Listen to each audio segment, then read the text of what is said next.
جب تم درد کی حالت میں اللہ کو پکارتے ہو تو تمہاری آواز ان 7 آسمانوں میں تب تک گونجتی رہتی ہے جب تک کن نہیں فرما دیا جاتا۔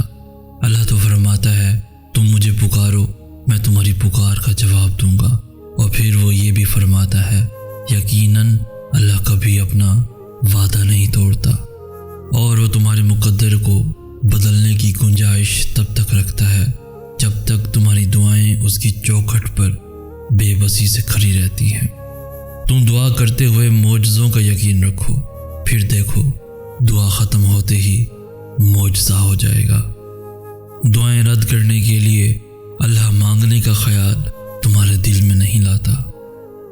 تم تو دعا کرتے ہوئے معجزوں کا یقین رکھو، پھر دیکھو دعا ختم ہوتے ہی معجزہ ہو جائے گا۔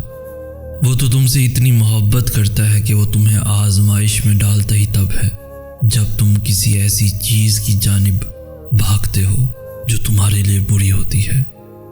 وہ اتنا مہربان ہے کہ وہ اپنا فیصلہ تم پر مسلط ہی نہیں کرتا، وہ تو اختتام تک تمہاری صدا کا انتظار کرتا ہے کہ کب تم اسے پکارو اور وہ تمہارا نصیب بدل دے، اور پھر وہ تمہیں دعاؤں کی مہلت دیتا ہے تاکہ تم اپنی اس من پسند چیز کو جسے تم سے دور کیا گیا ہے اپنے حق میں بہتر بنا سکو۔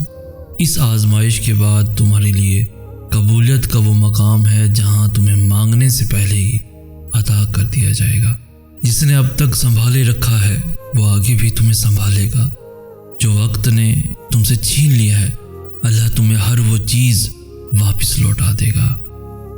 وہ تو تم سے اتنی محبت کرتا ہے کہ وہ تمہیں آزمائش میں ڈالتا ہی تب ہے جب تم کسی ایسی چیز کی جانب بھاگتے ہو جو تمہارے لیے بری ہوتی ہے۔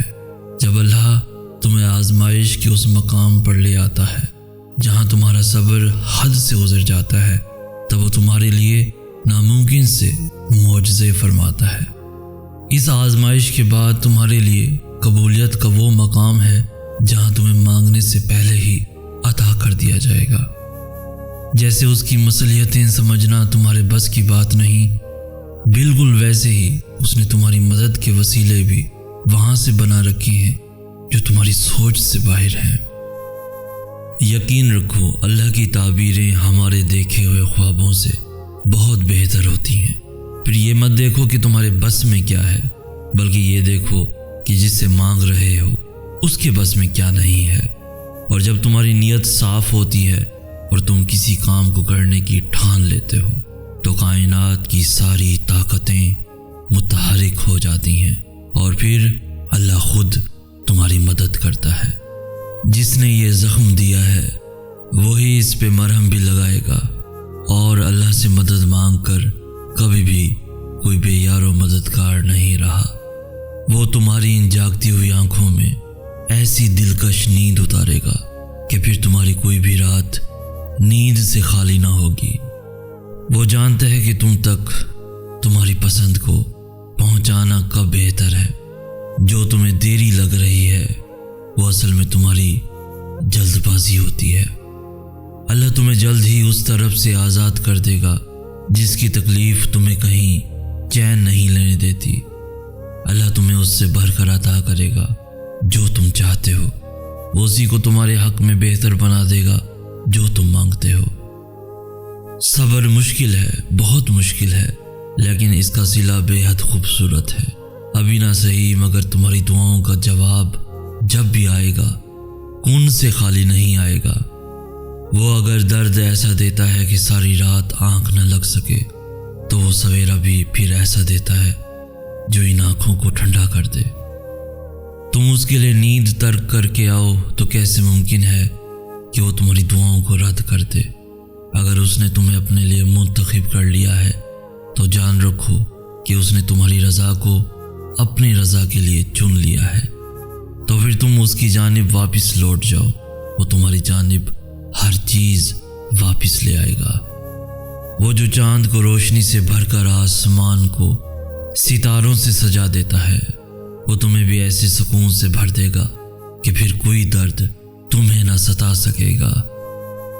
جو تمہاری فریاد کو تمہاری زبان تک لا سکتا ہے وہ اس فریاد کو تمہارا مقدر بھی بنا سکتا ہے۔ جو تہجد کا سجدہ قضا نہیں کرتا، اللہ بھی پھر اس کی محبت کو قضا نہیں ہونے دیتا۔ جس نے تمہیں مانگنے کی ترکیبیں سکھائی ہیں وہ دینے میں بھی خوب مہارت رکھتا ہے۔ زخم کوئی بھی عمر بھر نہیں ستاتا، اللہ کوئی نہ کوئی مرہم کا ذریعہ بھیج ہی دیتا ہے۔ میں یہ تو نہیں جانتا کہ کب پوری ہوں گی، مگر میں اتنا ضرور جانتا ہوں کہ دعائیں رد کبھی نہیں ہوتی۔ سنا ہے یقین رکھتے ہو، کیسا یقین کہ جو چاہیے تھا اسی وقت نہ ملا تو مانگنا ہی چھوڑ دیا، یا پھر ایسا یقین کہ یہ کہہ دیا کہ دعاؤں سے کچھ حاصل نہیں ہوتا۔